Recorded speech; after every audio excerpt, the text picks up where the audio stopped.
He swore he wasn't trying to cheat, but the cameras caught something he never expected. If you've been anywhere near golf Twitter this week, you already know something is wrong with Wyndham Clark's US Open win. And by the end of this video, you're going to understand exactly why half the golf world is calling him a champion, and the other half is calling him something much worse. Before we go any further, if you're new here, hit that subscribe button right now. Not because I'm asking for a favor. Because what I'm about to show you involves real footage, real reactions from real players, and a pattern that goes back years.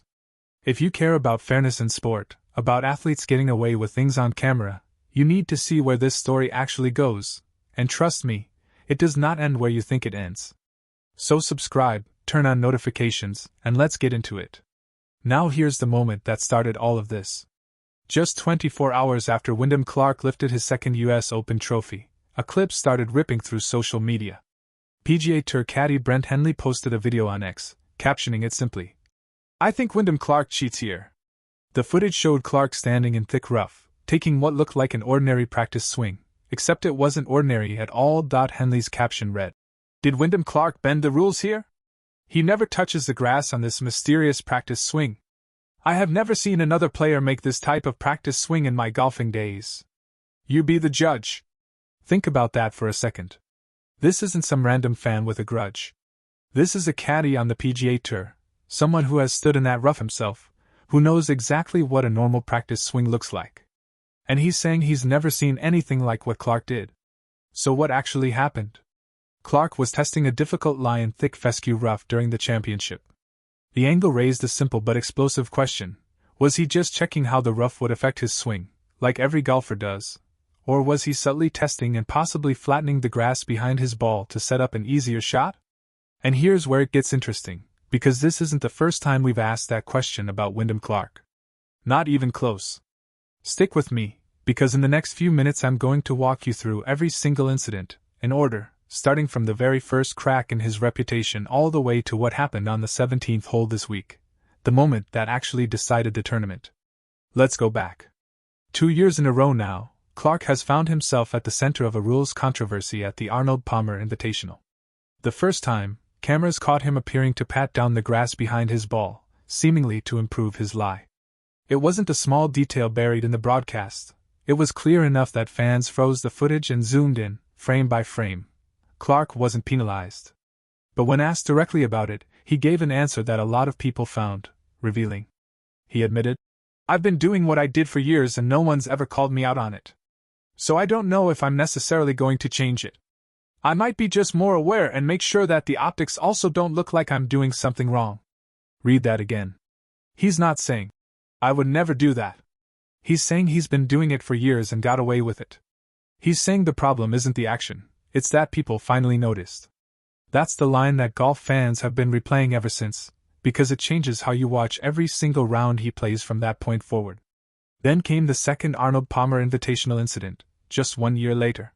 This time it was a free drop in the middle of the fairway after his ball reportedly became embedded in a pitch mark.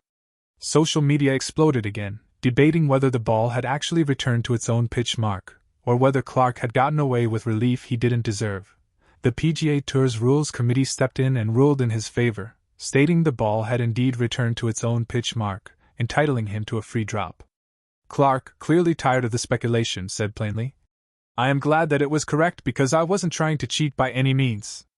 We just walked up, ball was plugged, took an embedded ball rule." 2 incidents. 2 times he wasn't penalized. But 2 times the internet didn't let it go. Because when you've already admitted you've been doing this for years, every borderline moment after that gets read through a different lens. That's not unfair, that's just how trust works once it's been shaken. Now fast forward to last year's US Open at Oakmont, and this is where things get genuinely dark, because this isn't even about rules anymore. Clark missed the cut at Oakmont, and after his round was finished, he reportedly bashed a locker in the clubhouse, an incident serious enough that he was barred from the property. That event has followed him into every single tournament since.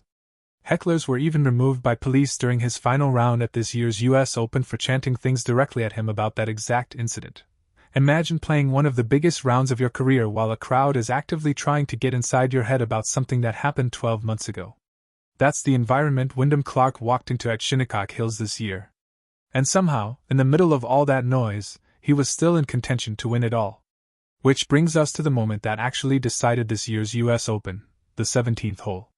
Footage shared by Nucra Golf on social media showed Clark appearing to move grass before taking a drop on the 17th hole, a moment that some viewers felt may have improved his lie. The post that lit the fuse asked the question directly: was it fair that Clark was able to clear that grass before dropping his ball, setting up the shot that ultimately helped him save par and keep his lead? And here's why this moment matters more than any of the others. Clark used that relief to set up a shot onto the green, then saved par with a clutch up and down. This wasn't a meaningless moment in a forgettable Tuesday round. This happened in the final round, on the back nine, of the US Open, with the trophy on the line. Reactions split instantly. Golf personality Paige Spiranak weighed in but refused to take a side, simply writing, "I'm staying out of this one, lol." Even she didn't want to touch it. Other fans jumped to defend him.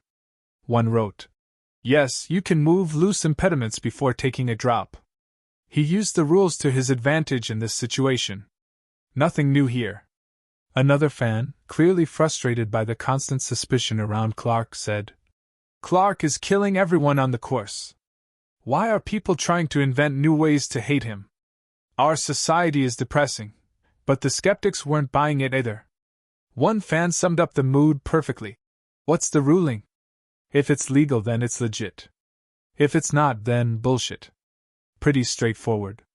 And importantly, a USGA official did monitor the entire process on the 17th hole, which satisfied some fans but left others still frustrated, pointing to a broader complaint that PGA Tour pros get rules flexibility that an everyday golfer at a public course would never receive. So legally, by the letter of the rule book, Clark may have done nothing wrong. But emotionally, for a player with this much history, the optics were brutal, and they happened at the worst possible moment, on the hole that decided his second major championship. If you're starting to feel like there's a pattern here, you're not wrong. And the practice swing controversy I told you about at the very start of this video happened just 2 days after that 17th hole moment. Same tournament. Same week. 2 separate incidents, both involving the rough, both involving questions about whether Clark was subtly manipulating his lie. So how did fans react to that practice swing footage? Just like everything else with Clark, completely split. Some defended him outright. He is taking a practice swing as every single golfer does. Would you want to know how much the fescue will impact your swing? People really are trying hard to discredit Wyndham. Others pointed out he was simply checking the lie on both sides of the ball, calling it a routine habit rather than rule bending. But the skeptics weren't backing down either. One fan tied it directly to the pattern. "I agree with you completely. It looked extremely dodgy to say the least, but unfortunately, the camera was not in a great position, so you shouldn't comment one way or the other. However, if he is habitually breaking the rules, someone will get him eventually." Another fan referenced the 18th hole incident from earlier in the tournament, writing bluntly, "He also patted down the grass in front of his putt on 18 or 17, I don't recall. Cheated." And then there's this comment, which honestly captures the exhausted mood of the entire golf community at this point. "It's okay if he cheats, just don't throw the club." Pointing to the 2-stroke penalty Joaquin Niemann received for throwing his club earlier in the tournament. That comment alone tells you everything about where public opinion has landed. People aren't even sure Clark is cheating anymore. They're just tired of asking the question every single week. Now here's where this story takes the turn most people watching this video have absolutely no idea about. Because while all of this rules controversy was exploding online, Wyndham Clark went out on his post-victory media tour and accidentally opened up about something completely unrelated. Something personal. Something that connects to an old, viral tweet that's been sitting on his account for almost 10 years. During an appearance on the Pardon My Take podcast, Clark was finally asked about a tweet from December 2016, a tweet that simply said, "I hate Baker Mayfield." For nearly a decade, fans assumed it was just college football rivalry talk, since Clark played golf at Oklahoma State that year before transferring to Oregon, and Mayfield was the star quarterback at rival Oklahoma. But that was never the real reason. Clark finally told the truth on the podcast. "I'm trying to decide if I should tell the story. Screw it, I don't care. People already hate me. My girlfriend at the time cheated on me with Baker Mayfield. I'm actually a Baker fan now. I think he's a homie. You know, that's your initial response, like screw that guy. But really it's like screw you know, so I'm a Baker fan now, but that's where it came from. A decade-old grudge, finally explained, not about football at all, but about a breakup. And Clark didn't stop there. He actually extended an olive branch toward Mayfield, saying, "This is personal. I hope this is a bro moment for us to be like, oh bro, I didn't know. My bad. She never told me," and I'm like, oh, it's all good, we're homies, let's play golf. That's where I hope this comes from. So in the span of one single week, Wyndham Clark went from defending himself against rules accusations on the golf course, to revealing one of the most personal, vulnerable stories of his entire career off of it. Two completely different controversies, both breaking his silence, both happening at the exact same time. And that's really the story of Wyndham Clark right now. A two-time US Open champion who keeps winning, and keeps getting questioned for it. A player who, in his own words, has been doing what he did for years and no one's ever called him out on it. A player who admits the optics look bad, even while insisting he's never actually trying to cheat. So now I want to ask you directly, after everything you just heard, where do you land? Do you think Wyndham Clark is a brilliant competitor who simply understands the rule book better than the average fan watching at home? Or do you think there's a real pattern here, one that keeps repeating itself tournament after tournament, year after year, because he's never actually been forced to stop? Drop your honest opinion in the comments below.